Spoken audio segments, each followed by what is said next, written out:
If you believe that we don't have a cost of living crisis, but actually we have an inequality crisis where the richest people are doing better than ever before, whilst those who are poor are struggling to heat their homes and put food on the table, if you believe there should be a ceasefire in Gaza and you want to stand by a party who has been consistent in that and principled in that, if you think we should have a wealth tax so we're taking the money away from the wealthiest assets, multimillionaires and billionaires, and putting that back into your public services, at this point, who else are you going to vote for? The Green Party are the very obvious option. We're not being complacent. I'll be out there all the time fighting for every single vote.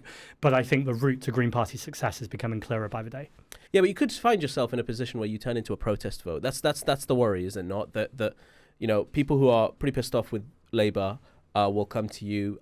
People who might be annoyed at Conservatives on their general green policy, like environmental Tories, if you will, could come to you. How do you transition that from being a party of protest, for example, to a party that could actually make a substantive difference to the policy agenda in Westminster?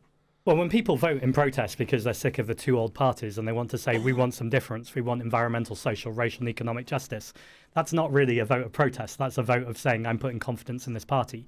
Now, if we had a few councillors, then I would argue that's a protest vote.